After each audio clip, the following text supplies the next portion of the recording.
Thank you. Okay, let's get on with the show.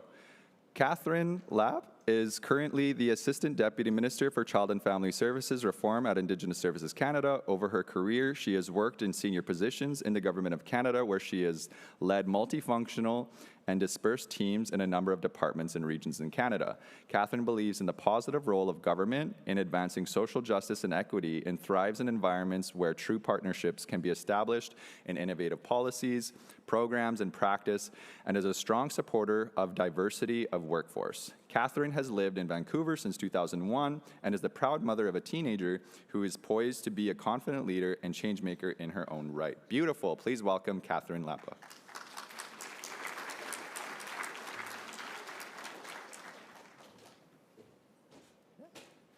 Oh, clicker.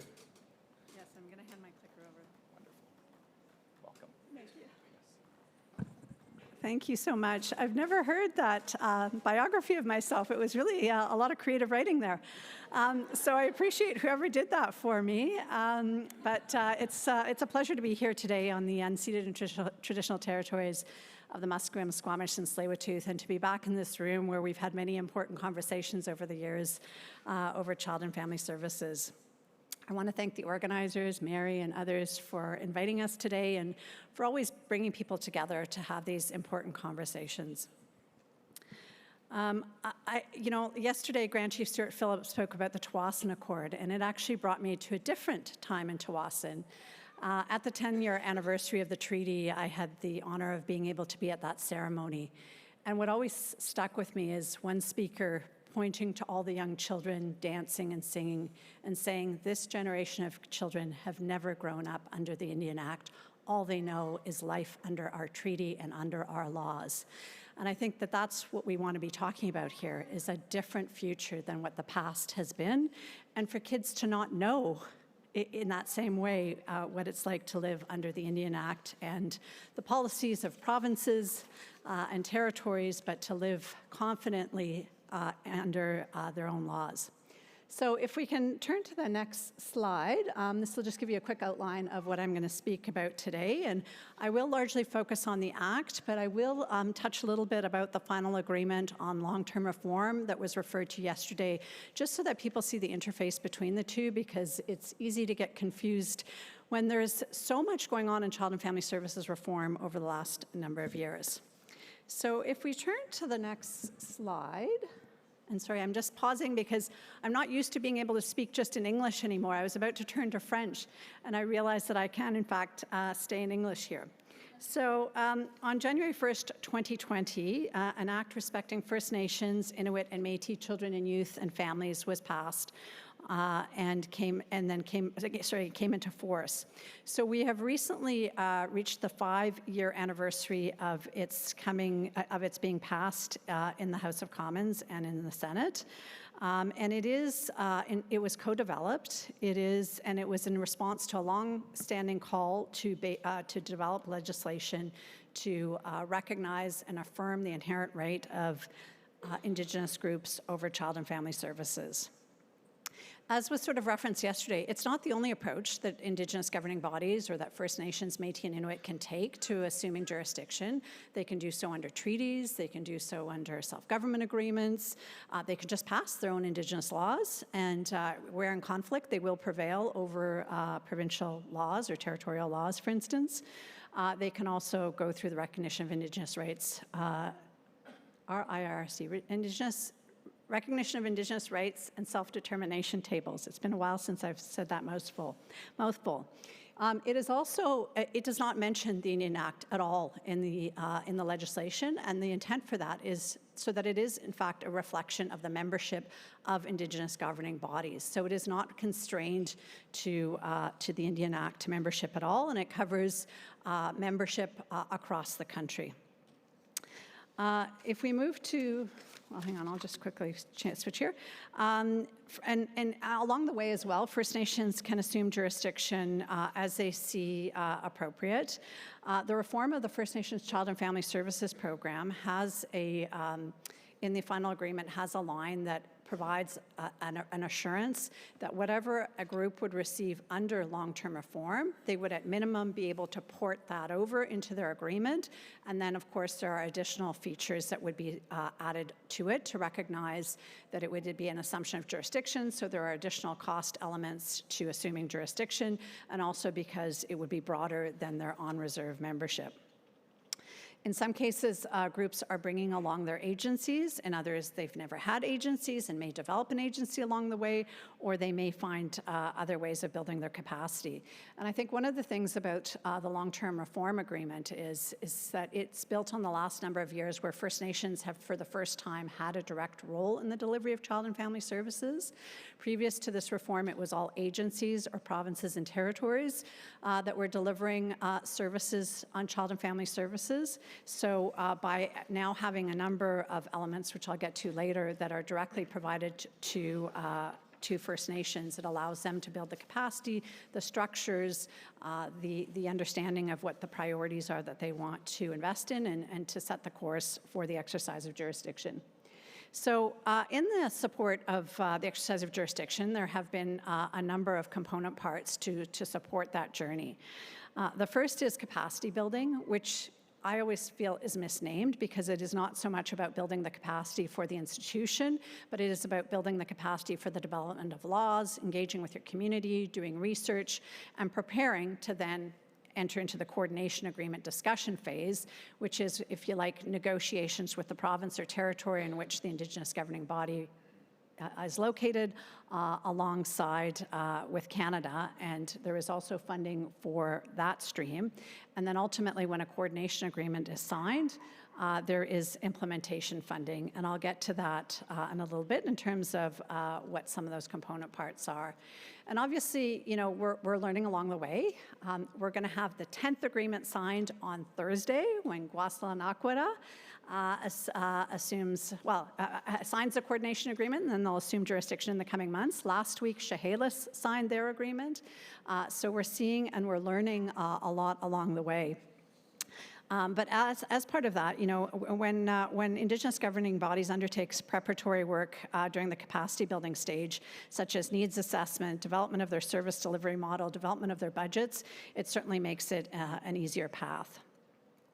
All this funding here for the capacity building and the coordination agreement funding was approved on a 5-year basis, so it is now up for renewal, and we are seeking renewal of the funding. We're hoping that we can reflect some of the feedback that we've received from Indigenous governing bodies about what works and doesn't work, but I do want to acknowledge that I think, anyways, that there should be a broader discussion about how this meets the needs when we do the co-development of distinction-based funding frameworks, so that we're not just looking at things in phases, but are looking at everything that various groups may need and thinking through how they work together. So there's still lots of work ahead in terms of trying to support a seamless transition. If we move to the next slide, progress to date. So as you can see here, 81 Indigenous governing bodies representing more than 111 Indigenous communities have submitted notices and requests regarding the exercise of jurisdiction. As I said, there will be 10 agreements as of Thursday, and there are 18 tables underway right now. And what we're really seeing is the pipeline of what's coming forward, right? 229 Indigenous governing bodies are coming forward through capacity building, and so we expect that there'll be a lot more interest in the future. I think that if you were to have a conversation with the Indigenous governing bodies, and many of you will as you go out to their breakout sessions, I think it's great that you can hear from them directly. I suspect that they will tell you that it took longer, it was harder, they got frustrated by being between the province and territory that they're in and Canada, that there was a lot more legal issues than they anticipated, and you know, it took a lot of effort in their communities to do the engagement and to reflect the input into their laws. But I think you'll also hear that it is a life-changing moment for the community. It is a celebration of a future that will be different. It is an opportunity to take charge of things in a way that reflects culture, tradition, and their own laws, and allows them to support their children and families close to home rather than with external bodies in many cases. In moving to the next slide, I just, as I mentioned at the beginning, wanted to touch on the component parts of the final agreement. I won't go through all of the elements, but what you'll see here on the left are component parts that could go to the First Nation or the First Nation service providers, so that could be the agencies, and then what would go directly to the agencies. And what you'll see here is that there are a whole number of new measures or new elements that have been added. And I heard discussion yesterday about the CHRT orders, and that the CHRT orders would provide the same as the agreement. But in fact, there are a number of elements here that are not part of the CHRT orders that go beyond what is in the CHRT orders. There are things like post-majority supports, household supports, First Nation representative services across Canada, housing, and various other elements that are much broader than what are in fact in the CHRT orders. And so it's important to recognize that. It's also important to see that there will be over $6 billion in the deal for remoteness. And that's the first time that we've seen that kind of a remoteness adjuster. And I think it's a very significant one in order to put these remote communities on a more level playing field. The other part that's striking to me is that 2/3 of the funding in this will go directly to First Nations, and 1/3 will go to agencies. And that means only 1/3 of the money is in fact for protection, and 2/3 goes to those other elements of truly reforming the system. And I think that this is what I've heard from First Nations over the years, is we want a system that does not incentivize the apprehension of children. We need the ability to have elements that allow us to address the drivers of this over-apprehension of children. The other part that I think is important is that it provides some stability and predictability. There are some benefits of having actuals, but it is also administratively heavy. It is uncertain. We've heard communities and agencies can be concerned that the uncertainty of it means they can't hire staff on a longer-term basis. So they struggle with being able to plan forward in things. It allows for communities to then work with their capital teams to plan out their capital projects over the years. And what I really want people to recognize as well is that when we talk about self-determination in the program, what we're talking about is also ensuring that there's flexibility. So what you'll hear is the inputs into what a community gets, but when the community gets it, they can spend money as they deem appropriate. So it allows them to set priorities over the years from one area to the other as they deem appropriate. And I think that that's a really important piece as well, that again then allows a community to prepare for jurisdiction should that be the route that they want to go on. So I think that that's an important piece. And then finally, I'll just mention that I heard a lot of question about, do we trust Canada? Do we trust government? And I don't think we're actually asking you to trust government per se. It will be a legally binding agreement with recourse if Canada does not fulfill its obligation. It will also have an alternate dispute resolution tribunal within it, with the intent being that groups would not need to go to the CHRT. The CHRT is still very litigious, it's onerous, it's not culturally appropriate. The membership is appointed by the Government of Canada, and the ADR process would in fact allow a more culturally appropriate, less adversarial approach, both for the recipients of the funding, but also for the parties. So if we now move to the next slide, I won't touch on this in very much detail, but you'll all have heard that the Supreme Court of Canada rendered a decision on the Act in February. It was due to an appeal by the Government of Quebec, who was challenging the affirmation of the inherent right of self-government over child and family services. Just to say that the Supreme Court of Canada, in fact, upheld the whole Act as constitutionally valid. So that means both the national standards that all service providers are being held to, as well as the provisions for the assumption of jurisdiction. If we move to the next slide, so you will have seen the component parts a couple slides ago on what's in the program. And as I mentioned earlier, self-government or the assumption of jurisdiction is not the same as program, and I don't think we should see it as program plus either. So it needs to contain some of the component parts, obviously, of the current system, but we want to recognize and reflect that you may have a very different cultural model. We are still learning about that. As I said, we've only had 10 agreements so far. So we've had to build our interim funding framework on what we know, what we've seen of the program to date, And so you'll see these component parts that are in there, and it includes self-government costs like governance and dispute resolution and various other elements to it. But what we ultimately need to do is work together on a distinctions basis and co-develop a funding framework that allows us to support an Indigenous governing body from the start all the way to the assumption of jurisdiction for renewal and all those component parts. And there's still work to be done on that, and given the amount of change that has happened in Child and Family Services over the last number of years, it's been hard for everyone to try and manage and do all these pieces at once.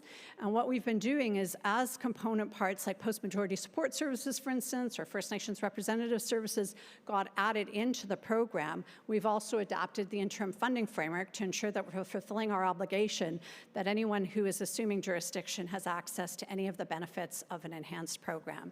So we continue to make adjustments in that regard. We recently developed an Inuit funding framework, which will allow us to support the first Inuit agreement, which I hope will be signed in a matter of weeks. And we're working on a Métis funding framework as well. But again, these are areas that we're still very much learning in because we have not been on the front lines of that. And particularly for Inuit and Métis, it has always been the provinces and territories who have fully funded and worked in that regard. I also want to address the issue of confidentiality or non-disclosure agreements. Canada does not ask for a non-disclosure agreement. We have a discussion with the table at the beginning about how the negotiations are to take place and whether a group wants to have some discussion around confidentiality. And in part that's what happens at all the CERNA tables and various others, so that there can be a free-flowing table of information and back and forth. It is not an obligation. If a group wants to negotiate in public, we can do that, but it is often the communities as well that respect to have a bit of space to explore, to test, to have some of that, and then they engage back with their communities at the appropriate time. So on the next slide, the interim funding framework, I won't go into this in much more detail because we've already discussed this. But that is the area that we need to continue to work on. What I would note is that Canada's commitment to date has been that Canada will provide all the current level of funding that it provides to a group, that it expects the province or territory in which they're in to also provide the same level of funding as they currently have, and then to sit down and discuss what the incremental costs are. And let's be clear, the incremental costs are significant.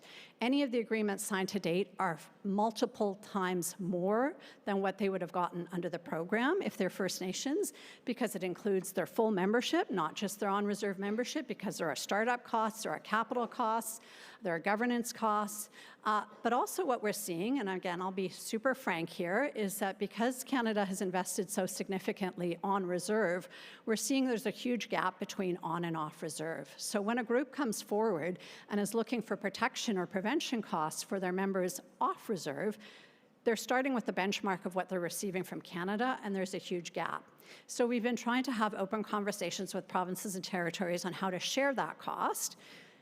But in most cases, the best that we've been able to obtain from the province or territory is their current level of funding.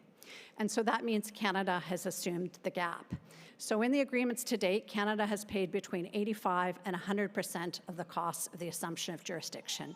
And those incremental costs are above and beyond the $47.8 billion in the final agreement, beyond the $23 billion for compensation, beyond various other elements of it. So I hope that when people talk about trust, trust is about actions. I hope that people see that there has been action, and I truly believe that many of you are feeling it at the community level. You're seeing the funding coming in. You're working hard to try and find the staff to stand up your programs and to work through how you're going to deliver these various elements. So finally, if we turn to the next slide, the 5-year review of the Act, just wanted to flag here as well that because we're at the 5-year mark, there is a commitment in the Act that there would be a legislative review. So we would like to start that before too long, and we'd like to engage with all of you in terms of how to go about doing that. We'll need to engage provinces and territories and others as well. It would be helpful to have a discussion about the scope, like what's most important for people in that legislative review. And you know how I talked about that, whether we need to have discussions about the financial side of it. If we could do those in parallel with one another, then we can ensure that the legislative review isn't just focused on the financial side, because a lot of the financial issues are not really in the legislation per se, but that they go in parallel with one another so that we're supporting a successful outcome. So in terms of maybe upcoming priorities, you'll see here we'll continue to support the implementation of Indigenous laws.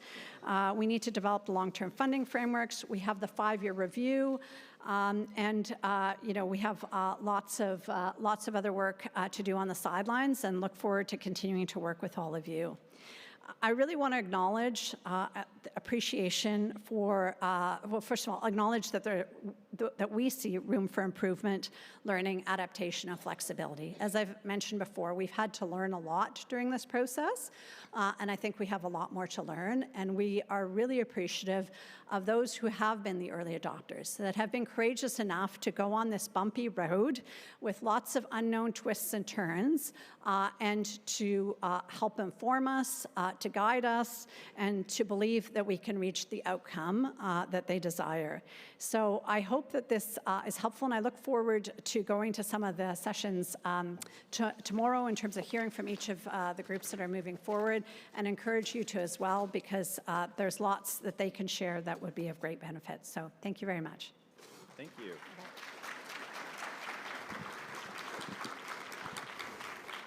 We have a gift for you, a token of our appreciation over here.